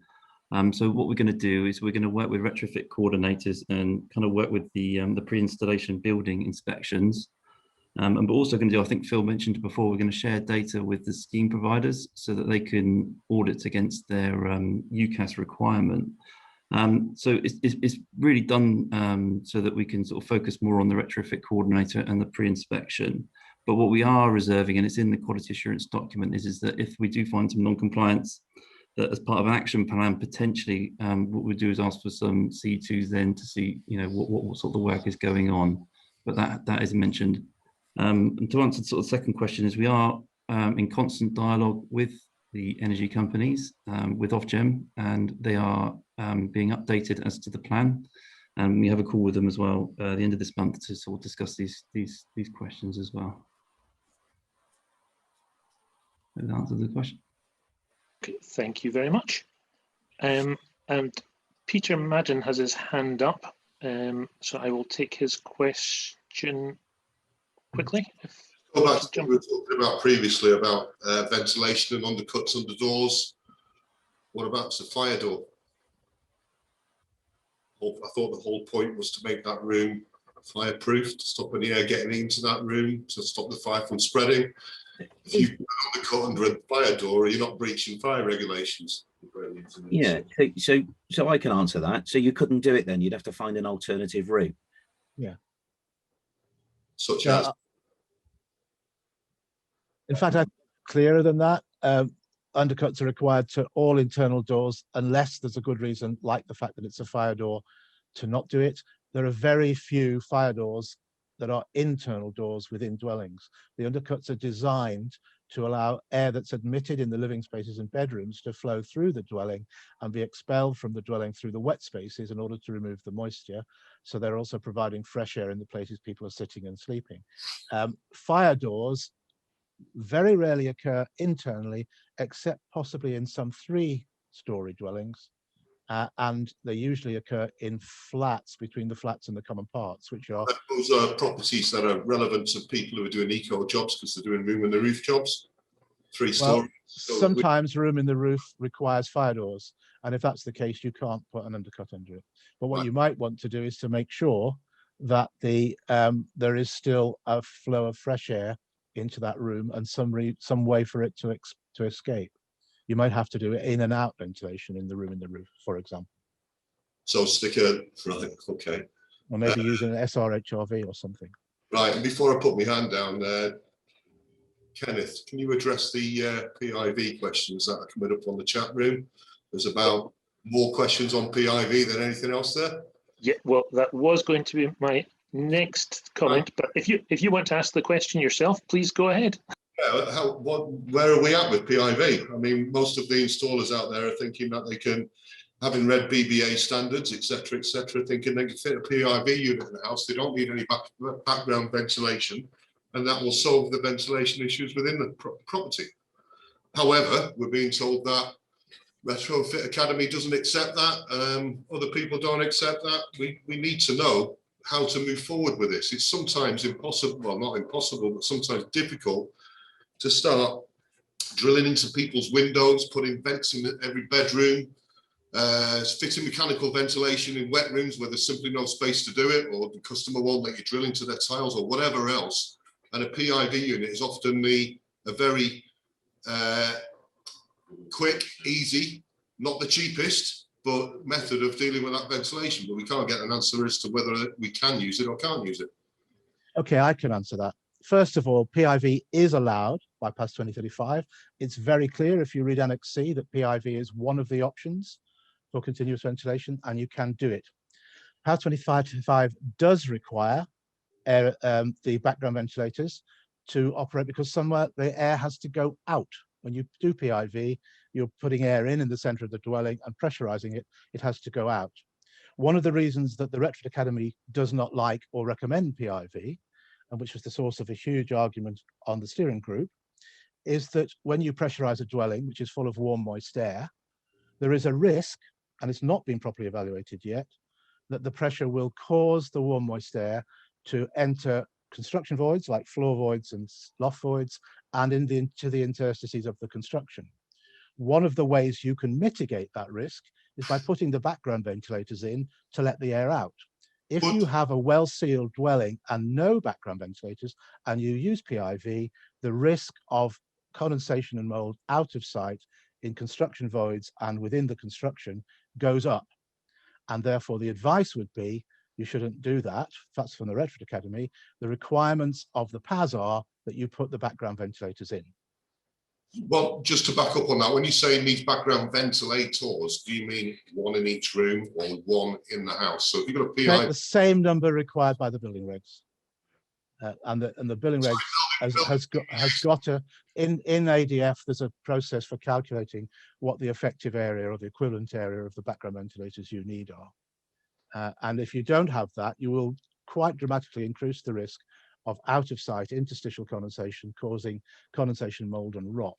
So I would strongly recommend that you do include the background ventilators when you do PIV.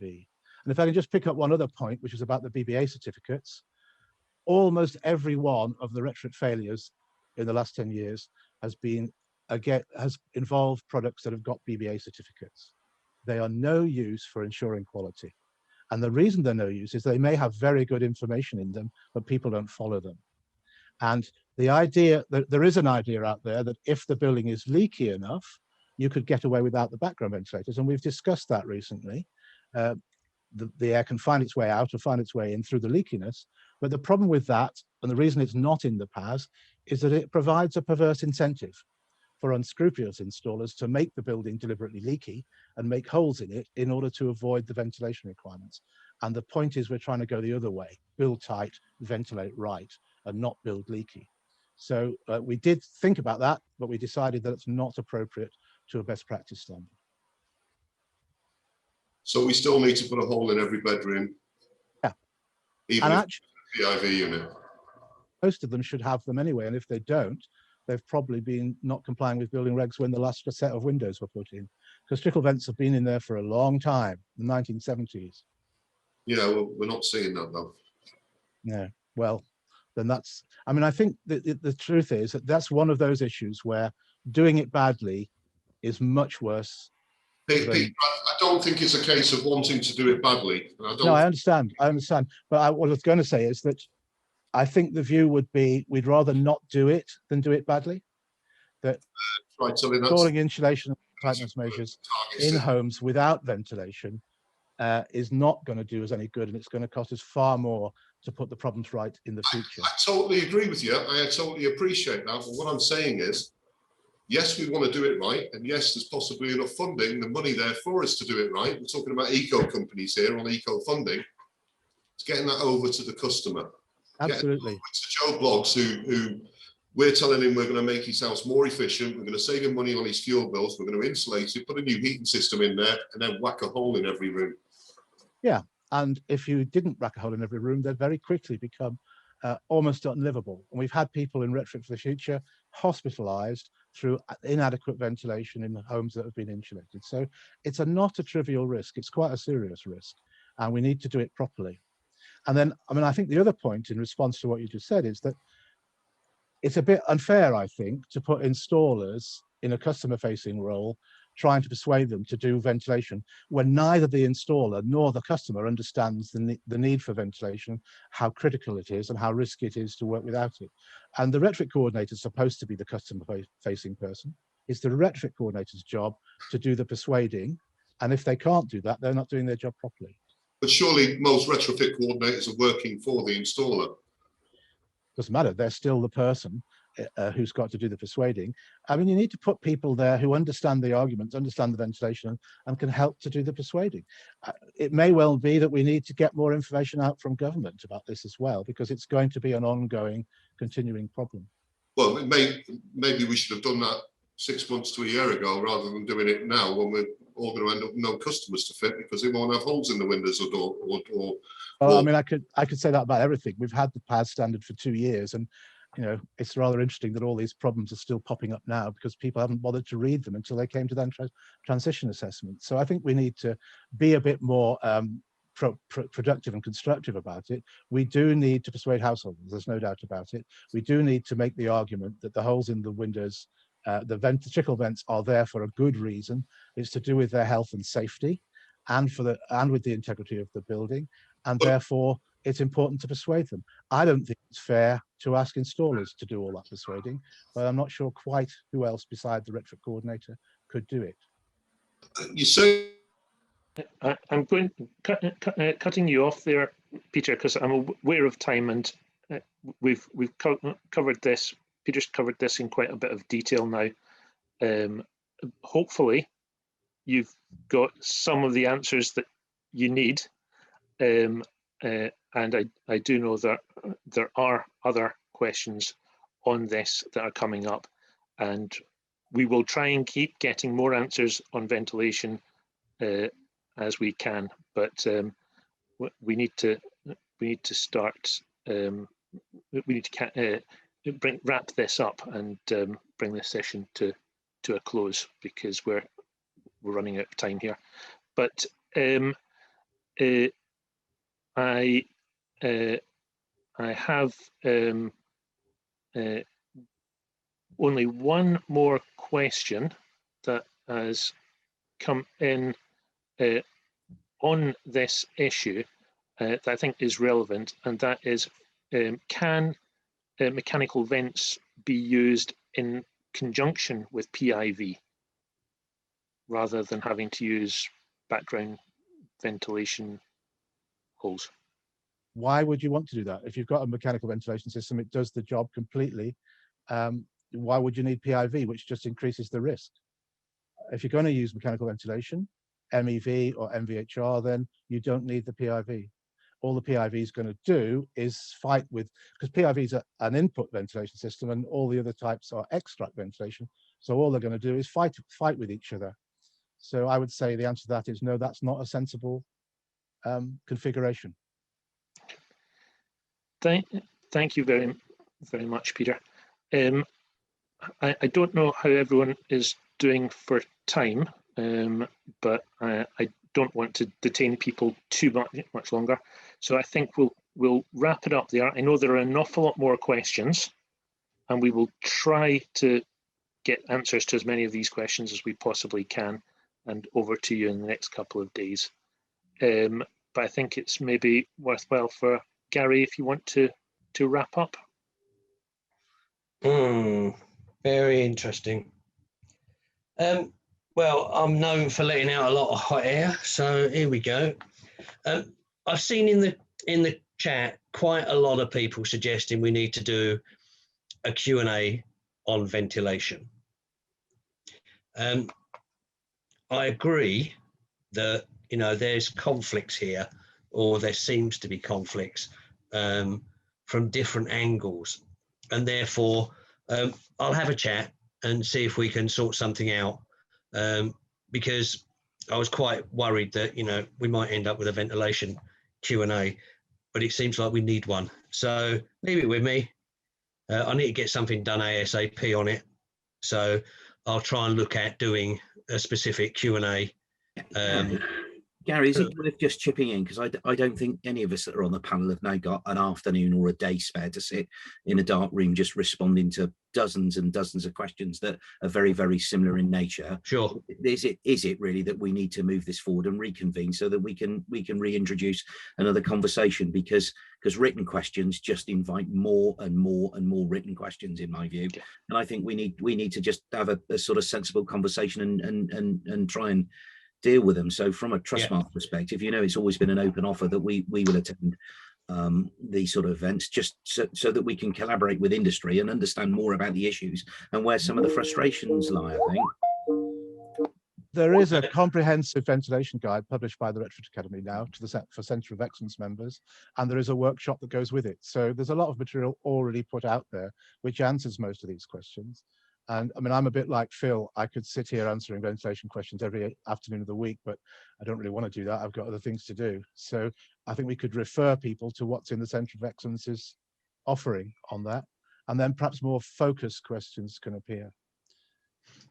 Right, And okay, well, you know, I can take, sorry, Peter. Questions about why do we have to do this because the customer doesn't want it, so we won't get the work. They're not for us anyway. Those are questions that are to do with the intent of the PAS and each home counts and the quality assurance. They're not to do with the technicalities of ventilation. So I think we should just focus the questions a bit better. Right. Okay. Well, look, the simple fact is there is a lot of questions out there regarding this which remain unanswered at the moment. So we'll discuss this away from this particular forum, see if we can get the varying links and get information across to everybody. Personally, I've actually found this very useful, although it's actually been the longest call. Just listening to the whole joined up thinking, it was really good. You know, people coming in and agreeing to disagree or disagreeing to, you know, it's been really nice to actually see the platform at the top sort of getting an idea around itself. But now we've got to make sure that that is understood entirely by the people that actually go in and do the work. It's caught a lot of people out. Yeah, I know it was there in past 2017 on some of these things, and it's been put to one side and it hasn't been taken up. And it's almost like the snake has come down behind us and bitten us on the backside a little bit, and we've all been caught out. But one thing I would say, I've spoken to an awful lot of people that are having all their ducks in a row, that do know how this is all going on. I think a lot of this is a little bit nitty gritty at the end, that people are just doing to get over the line. If you want me to do other Zoom calls, email me or ring me,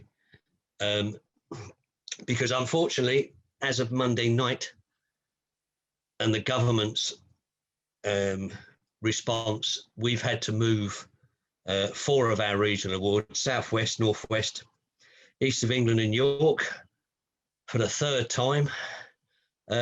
So obviously I'm now back to having a bit more time to spend on the association. One thing I've seen on the chat, yeah, we've talked about PAS and everything else, fuel poverty, fuel poor people, and how this affects them. Some of these people haven't got any choice. Their choice just simply isn't there. And it's trying to explain to them and understanding, you know, getting them to understand why it's better for them. I applaud the fact that we might be going down the road to dealing with multi-measure on Eco 4 rather than a one-trick pony, and trying to actually get in and help. I think we should stop worrying about the length and longevity of a building and start worrying about the length and longevity of the lives of the people that live in them. And I think that's far more important as far as I'm concerned. The customers must always come first. And when I say customers, I don't mean able to pay people. I mean fuel poor people that haven't got 2 pennies to rub together. I do have concerns that when the 20% uplift gets dropped, there may well be an increase in rates, but I'm not entirely sure that's going to cover the cost of the retrofit coordinator and all of the extra ventilation that's going to be done. I am worried that our pool of eco installers is going to shrink and it will end up as a mere trickle. The idea is to try and get more people back into our industry. With that said, Kickstart program is actually being very, very good. We've now up to about 319 people we're looking to bring into the industry through the Kickstart program.